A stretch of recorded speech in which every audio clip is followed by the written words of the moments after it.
தென்னாடுடைய சிவனே போற்றி, எண்ணாட்டவர்க்கும் இறைவா போற்றி. அருட்பெரும் ஜோதி, அருட்பெரும் ஜோதி, தனிப்பெருங்கருணை, அருட்பெரும் ஜோதி. குருஜி மிஸ்டிக் செல்வம் ஐயாவுடைய டிவி சேனல் வழியாக இந்த நிகழ்ச்சியெல்லாம் பார்த்து கொண்டிருக்கக்கூடிய பல லட்சக்கணக்கான தமிழ் உள்ளங்களுக்கு என்னுடைய முதற்கண் வணக்கத்தை தெரிவித்துக் கொள்கிறேன். இன்று நம்முடைய பதிவில் நம்ம பார்க்க இருப்பது என்ன அப்படின்னு சொல்லி பார்த்தீங்கன்னா, ஏற்கனவே முந்தின வீடியோவில் போட்டிருந்தேன். அகஸ்திய மகரிஷி அவருடைய ஸ்தம்பன சித்து அப்படின்னு சொல்லி பகுதி 1ன்னு போட்டிருந்தேன். அதனுடைய தொடர்ச்சியைத்தான் இப்போ நம்ம பார்க்க போகிறோம். இந்த ஸ்தம்பன சித்து அப்படிங்கிறத பற்றி ஒரு தொடர்புடைய ஒரு விஷயத்தை சொல்லி ஆரம்பிக்கிறேன். ஸ்தம்பன சித்து அப்படிங்கிறது ஆதி காலத்தில் போகம், அதாவது செக்ஷுவல் விஷயத்துக்காக பயன்படுத்தின சித்தாக ஒரு மூட நம்பிக்கையை பரப்பி வச்சு தான் இந்த ஸ்தம்பன சித்தை எழுந்துட்டாங்க, தவறுதலாக கொண்டு போயிட்டாங்க. ஆனால் உண்மை என்னன்னா, இந்த ஸ்தம்பன சித்து மிக அற்புதமான பலன்களை செய்யக்கூடிய ஒரு சித்து. அகஸ்தியர் இதை ரொம்ப பிரமாதமாக சித்துக்கள் எல்லாம் மேலான சித்து ஸ்தம்பன சித்துன்னு சொல்லியிருக்கிறாரு. அதை பற்றி தான் இப்போ நம்ம இன்னைக்கு பார்க்க போகிறோம். உடைய குருநாதர் மிஸ்டிக் செல்வம் ஐயா அவங்கக்கிட்ட அவருடைய கிளாஸ் இருக்குது பார்த்தீங்களா, ஒரு கிளாஸில் நீங்கள் அவருடைய வீடியோக்கள் பார்த்தீங்கன்னா அதிலே தெரியும். இந்த ஸ்தம்பன சித்து பற்றி பேசியிருப்பார்.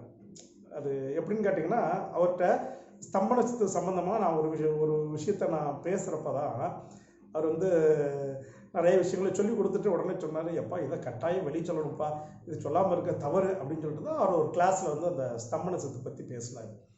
இந்த ஸ்தம்பன சித்தில் மந்திரம், அதாவது என்ன சொன்னால் மந்திரம் இருக்குது பார்த்தீங்களா, மந்திரத்தை உச்சாடனம் செய்வது, அது ஸ்தம்பன மந்திரம்னு இருக்குது. அதை உச்சாடனம் செய்வதன் மூலமாக எந்த ஒரு விஷயத்தையும் என்ன செய்யலாம் அப்படின்னு கேட்டிங்கன்னா, நிப்பாட்டி வைக்கலாம். அப்படியே ஸ்ட்ரகிள் அப்படியே நிப்பாட்டி வச்சுக்கலாம். அந்த மூவ்மெண்ட் இல்லாமல் ஒரு இயங்குகிற சக்தியை இயங்க விடாமல் நிப்பாட்டி வைக்கலாம். அதுதான் ஸ்தம்பனம். அப்போ அந்த ஸ்தம்பன சித்தை அவர் என்ன செஞ்சுருக்காருன்னா, ஐயா அந்த ஸ்தம்பன மந்திரம், அகஸ்தியர் மந்திரவாளில் ஸ்தம்பன மந்திரம் இருக்குது. அந்த ஸ்தம்பன மந்திரத்தை நிறைய அவர் உச்சரிச்சிருக்கிறாரு. இது அவரே வாயால் சொல்லியிருப்பார். நான் நிறைய உச்சரிக்க நிறைய பேருக்கு தெரியாது மந்திரங்களுக்கு எவ்வளோ பெரிய சக்தி உண்டு அப்படின்னு சொல்லிட்டு. நீ கீதையில் கிருஷ்ணன் சொல்லுவா, நீ எதுவாக நினைக்கிறாயோ அதுவாக மாறுவாய் அப்படின்னு சொல்லுவோம். மனமதி செம்மையானால் மந்திரம் தேவையில்லை. இது எல்லாமே என்னன்னு கேட்டிங்கன்னா, ஒரு மனிதனுடைய சிந்தனை ஒரே மாதிரியாக இருந்தால் அவன் வாழ்க்கையில் நினைச்சா சாதிக்க முடியும் அப்படிங்கிறதுக்காகத்தான் மனமது செம்மையானால் அப்படின்னு சொல்றதுடைய அர்த்தமே அதுதான். மனதை செம்மையாக்குவதற்கு மிக எளிய மார்க்கம் அப்படின்னா மந்திர ஜபம் தான். அப்போ மந்திர ஜபத்தை ஜபித்தால் கட்டாயமாக அது ஒரு பலனை செய்யும். இப்படிதான் எங்கள் ஐயா நினைச்சாரு, ஸ்தம்பன மந்திரத்தை ஜபிக்காரு. ஸ்தம்பன மந்திரத்தை ஜபிக்க நீ எதுவாக அதுவா, அவர் ஸ்தம்பன மந்திரத்தை ஜபிக்க என்ன ஆகுது அப்படின்னு கேட்டிங்கன்னா, அவருடைய குடும்ப வாழ்க்கையிலிருந்து எல்லாமே என்ன ஆகுதுன்னா ஸ்தம்பிச்சு போகுதுன்னா இயக்கம் இல்லாமல் அவருடைய வாழ்க்கை, பொருளாதாரம் எல்லாமே இது ஸ்தம்பிச்சு போகுது. எதுவுமே அவர் யார்கிட்ட போய் உதவி கேட்க போனாலும் யாரும் உதவி கூட எல்லாமே அவர் சுற்றி எல்லாமே ஸ்தம்பிச்சு போய் நம்முடைய குருநாதர் வறுமைக்கு போகிறார். அதாவது சாப்பாடுக்கே கஷ்டப்படக்கூடிய அளவுக்கு போய் இது இந்த ஸ்தம்பன மந்திரத்தை ஜபிக்கிறனால தான் வந்துன்னு சொல்லி அதுக்கப்புறமா என்ன செஞ்சாருன்னா, அந்த ஸ்தம்பனத்தை விட்டுட்டு அப்புறம் அதை ஸ்தம்பனத்தை உடைக்கக்கூடிய விஷயத்தை என்ன செஞ்சு அவர் தன் வாழ்க்கையில் மாற்றங்களை பண்ணினார். அதுக்கு அவர் சொன்ன இலக்கணம் என்னன்னு கேட்டால், ஸ்தம்பன மந்திரத்தை ஜபிக்க கடைசியில் அவர் கையில் கட்டியிருந்த வாட்ச் கூட ஓடாமல் நின்று போயிடுச்சு. வீட்டில் ஃபேன் ஓடாது, வீட்டில் லைட் எரியாமல் போயிடும். அவர் ஸ்தம்பன மந்திரம் ஜபிக்கிறனால அவர் இருக்கிற இடத்துல லைட் எரியாது, எரிஞ்சிட்டு லைட் இணைஞ்சிடும், ஃபேன் ஓடாது. இப்படி நிறைய பிரச்சனைகள். இதுதான் ஸ்தம்பன சித்து அப்படின்னு பேர். சரிங்களா? இப்போ நான் சொல்கிற பாயிண்ட் உங்களுக்கு ரொம்ப எளிமையாக புரிஞ்சிருக்கும் அப்படின்னு சொல்லி. அப்போது இந்த ஸ்தம்பன சித்து சம்மந்தமாக நான் அவர்கிட்ட போய் விளக்கம் கேட்டு பண்ணுறப்ப சொன்னார், மந்திரத்தை ஜபிக்காத, இந்த மந்திரம் உனக்கு தேவையில்லை. இப்படியே நல்லா புரிஞ்சுக்கோங்க. ஸ்தம்பன மந்திரத்தை ஜபிக்காத, ஸ்தம்பன மந்திரம் உனக்கு தேவையில்லை. அப்போ நான் கேட்க, ஐயா அகஸ்தியருடைய மந்திர வாழ்வில் இதை தானே அவர் பெருசாக சொல்லியிருக்கிறாரு, சித்துக்கள்லாம் மேலான சித்து ஸ்தம்பன சித்துன்னு சொல்லியிருக்கிறாரு, அதை நீங்கள் செய்ய வேண்டாம்னு சொல்கிறீங்களா ஐயா அப்படிங்கிறப்ப தான் அவர் சொன்னார், நூல்களில் உள்ளது ஏட்டு சுரைக்காய் கறிக்கு உதவாது. ஏட்டு சுரைக்காய் கறிக்கு உதவாது. அவர் சொல்லுவார், ஓயாமல் சொல்லுவார். நான் பத்திரிக்கையில் நிறைய விஷயங்கள் எழுதுவார். ஐயாவை நான் நேரடியாக பார்த்து கேட்குறப்ப அவர் சொல்லுவார், என்ன சொல்லுவார் அப்படின்னு கேட்டேன்னா, ஏயா எனக்கு விளக்கம் சொல்லுவார். ஏயா இது ஏயா நீங்கள் எழுதலை அப்படின்னு கேட்டால், எதுக்கு எழுதணும்னு கேட்பார். எதுக்கு எழுதுனியா? என்னோட ஒரு விஷயம் போகக்கூடாது அப்படிங்கிறத அந்த உலகத்துக்கு தெரியப்படுத்துவதற்காக எழுதினேன். அதனுடைய டீட்டெயில் எல்லாம் வேண்டாம், நீ இப்போ என்கிட்ட வந்து கேட்கலாம், நான் யாருக்கும் மறைக்க மாட்டேன். இன்னும் என்கிட்ட வந்து கேட்டால் தான் நான் சொல்லணும். நான் ஏன் முழுசாக சொல்லணும்? முழுசாக சொல்ல வேண்டிய அவசியம் கிடையாது. ஆனால் இருக்குங்கிறத நான் புரிய வைக்கிறதுக்காகத்தான் எழுதுறேன் அப்படின்னு சொல்லி பல முறை இந்த வார்த்தையை சொல்லிக்கொண்டே இருப்பார். என்கிட்ட வந்து நேரடியாக கேட்டால் மட்டும்தான் நான் முழுசான வரும் சொல்லுவேன்ப்பா அப்படின்னு சொல்லுவேன். அதனால தான் சொல்லுவேன், அவரை போய் பார்த்து சந்தித்து ஒவ்வொரு விஷயங்களையும் நேரடியாக கற்றுக்கொண்டு அவருடைய வழிகாட்டின் கீழே வந்து நம்ம செயல்பட்டதுனால தான் நிறைய பிரச்சனைகள் இருந்து நெஞ்சிருக்கிறோம், தப்பிச்சிருக்கிறோம் அப்படின்னு சொல்லுவேன். அப்போ தான் சொன்னார், வேண்டாயா, நீ ஸ்தம்பன மந்திரத்தை வந்து உச்சாரணம் பண்ணாத, நான் ஸ்தம்பன சித்துக்கு ஒரு வழியை சொல்லித் தருகிறேன். இது வந்து என்ன சொல்றது, டாக்டர் பண்டிட் கண்ணையா யோகி, நல்லா புரிஞ்சுக்கோங்க, டாக்டர் பண்டிட் கண்ணையா யோகி அவங்க தான் வந்து இது சம்மந்தமானதை ஐயாட்ட சொல்லி, ஐயா அதை ப்ராக்டிஸ் பண்ணி அதுக்கப்புறமா அவங்க வந்து என்ன செஞ்சாங்க அப்படின்னு கேட்டிங்கன்னா, இதை எனக்கு வந்து சொல்லிக் கொடுத்தாங்க. இந்த ஸ்தம்பன சித்து அப்படிங்கிற பற்றி நிறைய சொல்லிக் கொடுத்துருக்குறாங்க. இதுக்கு வாசி யோகம் வேணும் அப்படின்னு சொல்லி அவர் வந்து ஐயா வந்து கற்றுக் கொடுத்தார். நல்லா புரிஞ்சுங்க, வாசி யோகம் வேண்டும். இந்த வாசி யோகத்தை பற்றி இன்னைக்கு வந்து சொல்லப்போனால் நிறைய எல்லா இதுலேயும் போட்டிருக்காங்க, அப்படி இப்படிலாம் போட்டிருக்காங்க. ஆனால் எங்கள் ஐயா எனக்கு சொல்லிக் கொடுத்த வாசி யோகங்கிறது வந்து ரொம்ப ரொம்ப ரொம்ப ரொம்ப என்டையர்லி டிஃப்ரெண்ட்டான ஒரு விஷயம். அது ஒரே வழியால் சொல்ல முடியாது. அந்த வாசி யோகத்துக்கு வந்து 2-3 நிலைகளை சொல்லியிருக்கிறாரு. அந்த நிலைகளில் போகிறப்ப தான் அந்த வாசி யோகம் முழுமையாக வரும். அதில் வந்து அவர் ஒரு எளிய முறையை வந்து சொல்லிக் கொடுத்தாரு. நல்லா கேட்டுக்கோங்க. அந்த வாசி யோக முறையில் பிராணாயாமம் அப்படின்னு சொல்லி இந்த சுவாசத்தை ஒழுங்குபடுத்தக்கூடிய ஒரு வித்தையை வந்து சொல்லிக் கொடுத்தாரு. இதுதான் வந்து நூலுக்கும் டைரக்டாக ஒரு குரு, ஒரு அனுபவமான ஒரு குருட்ட கற்றுக்கிறதுக்கும் உள்ள வித்தியாசம் அப்படிங்கிறத அப்புறம் தான் நான் வந்து புரிஞ்சுக்கிட்டேன். இந்த இது சம்பந்தமாகவும் நான் ஏற்கனவே ஒரு வீடியோ போட்டிருந்தேன், நீங்கள் யாரும் கவனிச்சிங்களான்னு எனக்கு தெரியல. ரொம்ப அற்புதமான ஒரு விஷயம். இந்த சுவாச பயிற்சி வந்து அவர் ஏறக்குறைய ஒரு 14 வகையான சுவாச பயிற்சிகளை வந்து கற்றுக் கொடுத்துருக்கிறார். 14 வகையான சுவாச பயிற்சிகளை கற்றுக் கொடுத்துருக்கிறாரு. ஆனாலும் அதில் வந்து பார்த்திங்கன்னா வந்து 3 விதமான சுவாச பயிற்சியை வந்து அவர் வந்து என்ன செஞ்சிருக்கிறாருன்னா, எனக்கு மிக அழுத்தம் திருத்தமாக கற்றுக் கொடுத்தார். மிக மிக மிக மிக அழுத்தம் திருத்தமாக கற்றுக் கொடுத்தார். ரொம்ப ரொம்ப முக்கியமா அப்படின்னு சொல்லி கற்றுக் கொடுத்தாரு. ஒன்று என்னன்னு கேட்டிங்கன்னா, நாடி சுத்தி பிராணாயாமம், இன்னொன்று பூரண பிராணாயாமம், அடுத்தது வந்து என்ன அப்படின்னு பார்த்தீங்கன்னா சக்தி பிராணாயாமம் அப்படின்னு இந்த 3 பிராணாயாமங்களை வந்து அவர் வந்து ரொம்ப எனக்கு வந்து வாழ்க்கையில் உன்னுடைய ஜீவன் இருக்கிற வரைக்கும் இதை நீ விடக்கூடாது அப்படின்னு ஒரு விஷயம் அவர் வாயால் சொல்லியிருப்பாருன்னா அது இதுதான். இதில் வந்து பார்த்திங்கன்னா வந்து அவர் சொல்லுவார், சுவாசத்தையும் கூட நான் ஏற்கனவே சொன்ன மாதிரி வந்து 2 விதமாக சொல்லுவார். சுவாச பயிற்சியில் நிறைய பேர் என்ன சொல்லுவாங்க அப்படின்னா, உள்ளே வந்து நிப்பாட்டி வைக்கணும், கும்பகம் உள்ளே வந்து அப்படியே நிப்பாட்டி வைக்கணும் அப்படின்னு சொல்லி சொல்லுவாங்க. ஆனால் அவர் சொல்லுவார், செய்யக்கூடாது அப்படிம்பார். ஐயா வந்து என்ன செய்வார், செய்யக்கூடாது அப்படிம்பார். ஏன் அப்படின்னு கேட்டால் அவர் சொல்லக்கூடிய ஒரே ஒரு விஷயம் என்ன அப்படின்னு கேட்டிங்கன்னா, மனிதன் வாழ்க்கையில் ஏற்கனவே முதல் வீடியோவில் சொன்னார் 2, ஒன்று இல்லறம், இன்னொன்று துறவரம், ஒன்று கர்மயோகம், இன்னொன்று ராஜயோகம். ராஜயோகம் பண்ணவர்கள், அதாவது மனைவி குழந்தை இல்லாதவர்கள், விந்து சக்தியை உபயோகிக்காதவர்கள் வந்து என்ன செய்யலாம் அப்படின்னு கேட்டிங்கன்னா, உள்ள வந்து காற்றை நிப்பாட்டி வைக்கலாம். ஆனால் விந்து சக்தியை வெளிப்படுத்தி மனைவி குழந்தையோடு இருக்கக்கூடியவங்க உள்ள காற்றை நிப்பாட்டக்கூடாது. இதுதான் எங்கள் ஐயா எனக்கு சொல்லிக் கொடுத்த மிக மிக நுட்பமான ஒரு பாயிண்ட். என்னுடைய பயிற்சியில் நான் வருஷம் கிளாஸ் எடுப்பேன். அந்த கிளாஸில் வந்து எல்லா கிளாஸ்லையும் வாசியோக முறைகளை பற்றின சில டெக்னிக் வந்து சொல்லிக் கொடுப்பேன்.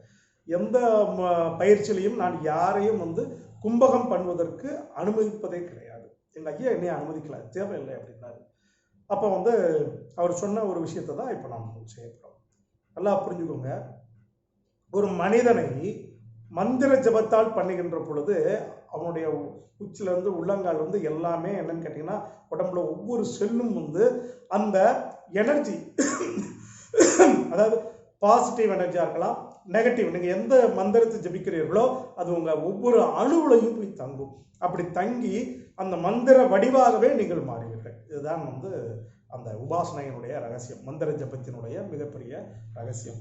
அப்படி இருக்கிறப்போ அது வேண்டாம் ஸ்தம்பனத்துக்குன்னு சொல்லிட்டு தான் அவர் வந்து வாசியோக முறைகளை கற்றுக் கொடுத்தாரு.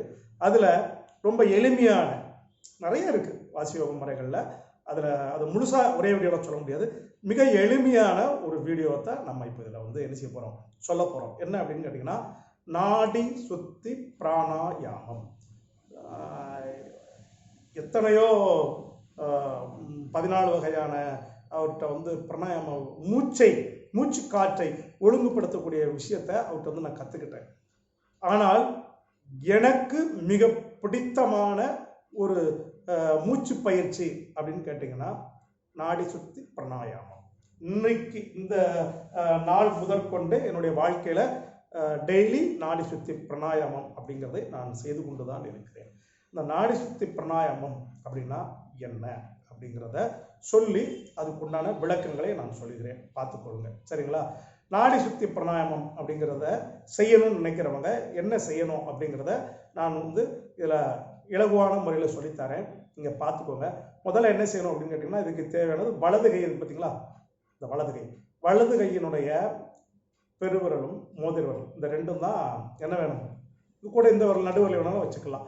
இந்த இதுதான் வந்து நாடி சுத்தி பிராணாயாமத்துக்கு செய்யக்கூடிய பயிற்சி முறை. இப்போ என்ன அப்படின்னு கேட்டிங்கன்னா, இதை கூடுமான வரைக்கும் காலையிலும் மாலையிலும் செய்யலாம். ஆனால் காலை நேரம் மிகவும் உசித்தமானது. வயிற்றில் ஆகாரங்கள் இருக்கக்கூடாது. வயிற்றில் ஆகாரம் இல்லாமல் செய்ய வேண்டிய ஒரு விஷயம் இது. இல்லறத்தாருக்கு மட்டும் நான் சொல்லக்கூடிய விஷயம். துறவரத்தாருக்கு இது வேற மாதிரி இருக்கும். அதனால் இதை இல்லறத்தாருக்கு மட்டும் நான் சொல்லக்கூடிய விஷயம். இதை எப்படி செய்யணும் அப்படின்னு கேட்டிங்கன்னா, வலது மூக்கு இருக்கு பார்த்தீங்களா, இந்த வலது மூக்கை இந்த பெருவரில் வச்சு அடைச்சிக்கணும். அடைச்சிக்கிட்டு இடது மூக்கில் உள்ள சுவாசத்தை என்ன செய்யணும்னு கேட்டிங்கன்னா, ஃபஸ்ட்டு வெளியே விடணும்.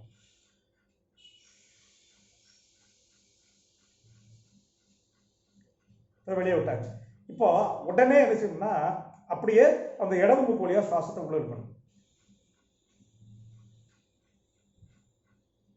அப்படி இழுத்த உடனே ஒரு இடத்துல உங்க தம் இழுக்கிற இது வந்து அறுபடும். உடனே என்ன செய்யணும் கேட்டீங்கன்னா, இந்த மோதிர விரல் பார்த்தீங்களா, இதால வந்து இந்த இடது மூக்கை மூடிட்டு வலது மூக்கை திறந்து வலது மூக்குல இருந்து சுவாசத்தை உடனே வெளியே விடணும்.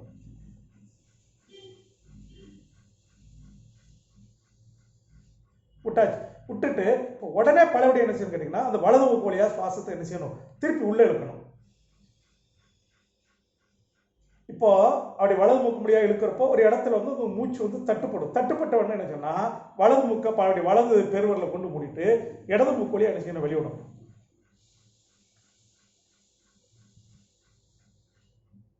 கடைசியா வெளியே போன உடனே 2 மூக்கையும் என்ன செய்யணும் கேட்டீங்கன்னா, இப்படி மூடிடணும். 2 மூக்கையும் மூடி ஒரு 10 வினாடி அப்புறம் விட்டுடலாம். இப்படி செய்தால் நாடி சுத்தி பிராணாயாமம் இது வந்து ஒரு முறை அப்படின்னு பேர். ஒரே ஒரு முறை இப்படி செஞ்சால் ஒரு முறை. இதை வந்து அவசரப்பட்டுலாம் செய்யக்கூடாது, நிதானமாக செய்யணும். முடிந்தால் நேரடியாக வந்து கற்றுக்கொள்ளலாம். இல்லைன்னா கூட இந்த வீடியோவை திரும்ப பார்த்துட்டு அமைதியாகவும் நிதானமாகவும் செய்யுங்க. கிழக்கு நோக்கி செய்ய வேண்டும், வடக்கு நோக்கி செய்யலாம். சரிங்களா? கிழக்கு வடக்கு நோக்கி செய்யலாம். கீழே தற்பை பாயில் அமர்ந்து செய்யலாம். இல்லை அப்படின்னு கேட்டிங்கன்னா மஞ்சள் நிற துணி, இல்லை உங்களுடைய டேட் ஆஃப் பர்த், உங்கள் பிறந்த தேதி இருக்கு பார்த்தீங்களா, அந்த பிறந்த தேதிக்கு உண்டான கிரகத்தினுடைய வர்ணத்தில் வந்து துணி விரித்து என்ன செய்யலாம், உட்கார்ந்து இந்த நாடி சுத்தி பிராணாயாமத்தை செய்யலாம். இப்போ முதல்ல இப்போ நீங்கள் செய்ய ஆரம்பிக்கிறீங்கன்னா, இன்னைக்கு நம்ம செய்ய ஆரம்பிக்கிறோம் அப்படின்னா ஒரு 4 முறை செய்தாலே போதும். முதல்ல செய்கிறவங்க இப்படி நீங்கள் ஒரு வாரத்துக்கு என்ன செய்யணும் அப்படின்னு கேட்டிங்கன்னா, 4 முறை செஞ்சுட்டு நிப்பாட்டிடணும். ஒரு வாரம் போனோன்னு என்னங்கன்னா 5 முறை செஞ்சு என்ன செய்யணும், அப்படியே ஒரு வாரம் போனோம், அப்புறம் 6 முறை, இப்படியே 12 முறை நீங்கள் வந்து என்ன செய்யலாம் அப்படின்னு கேட்டிங்கன்னா, இந்த நாடி சுத்தி பிராணாயாமத்தை செய்யலாம். 12 முறைகளுக்கு மேல் நீங்கள் கட்டாயம் செய்ய வேண்டாம். உங்களுக்கு எவ்வளவு எனர்ஜி இருந்தாலும் செய்ய வேண்டாம். 12 முறை மட்டுமே இல்லறத்தார்களுக்கு போதும். இது எங்கள் குருநாதர் ரொம்ப ஸ்ட்ரிக்ட்லியா என்னை ஃபாலோ பண்ண சொன்ன விஷயம். அதனால இந்த விஷயத்துல எனக்கு மாற்று கருத்தே வந்து கிடையாது. 12 முறை செஞ்சா போதும். இப்போ இந்த நாடி சுத்தி பிராணாயாமம் செய்யறோம். இந்த நாடி சுத்தி பிராணாயாமம் செஞ்சா உங்க வாழ்க்கையில எந்த பாதிப்பும் ஏற்படாது. இதுதான் ஸ்தம்பனம். எப்படின்னு கேட்குறீங்களா? பாருங்க, இப்போ சொல்றேன். உங்களுடைய சுவாசம் எப்படி போகுது, நீங்கள் நல்லா போய் கை வச்சு பார்த்தீங்கன்னா, ஒவ்வொரு மனிதனுக்கும் பார்த்தீங்கன்னா ஒரு பகுதியில் சுவாசம் போகும், ஒரு பகுதியில் சுவாசம் போகாது, அடைப்பாக இருக்கும். சரிங்களா? ஒரு வழியாக சுவாசம் வெளிவந்துகிட்டு இருக்கும், ஒரு வழியாக சுவாசம் வந்து அடைப்பாக இருக்கும். அடைப்பாக இருக்கிற பகுதி வழியாக சுவாசம் உள்ளே போகுதுன்னு அர்த்தம். வெளியே வரக்கூடிய பகுதி வந்து என்னதுன்னா உள்ளே போன சுவாசம் வெளியே வருது. இதுதான் சுவாசத்தினுடைய நிலைமை. இது இப்படியே போயிட்டு இருக்கு. இதுதான் இந்த சுவாசத்தினுடைய பேசிக்கான ஒரு விஷயம். இதை என்ன சொல்லுவாங்க அப்படின்னு கேட்டிங்கன்னா, சுவாசம் வெளியே வர்றதை வந்து என்ன சொல்லுவாங்க, பூரண கலை அப்படின்னு சொல்லுவாங்க. அடப்பு இருக்கிறத சூனியம் அப்படின்னு நினைச்சுவாங்க சொல்லுவாங்க. இதுதான் இந்த பேசிக்கான விஷயம். இப்போ இந்த நாடி சுத்தி பிராணாயாமத்தினுடைய ரகசியம் என்ன, ஏன் இதை நான் வந்து உங்களுக்கு சொல்றேன் அப்படிங்கிறது இங்க குருநாதர் சொன்னது மட்டுமல்ல. இதை செய்து செய்து எதுவாக இருக்கிற அதுவாக மாறும் என்பது மாதிரி இந்த பயிற்சியை செய்து செய்து செய்து செய்து இந்த பயிற்சி எனக்கு நிறைய விஷயங்களை கற்றுக் கொடுத்தது. அதை உங்களோட ஷேர் பண்ணலான்னு நினைக்கிறேன். அடுத்த வீடியோவில் சம்மந்தமாக விளக்கம் சொல்கிறேன். குருஜி மிஸ்டிக் செல்வம் ஐயாவுடைய டிவி சேனலை தொடர்ந்து பார்த்துக்கிட்டே வாங்க. சப்ஸ்கிரைப் பண்ணுங்கள், பெல் ஐக்கானை கிளிக் பண்ணுங்கள். எங்களுடைய வீடியோக்கள் எல்லாம் உங்களுக்கு உடனடியாக வந்து சேரும். நன்றி, வணக்கம்.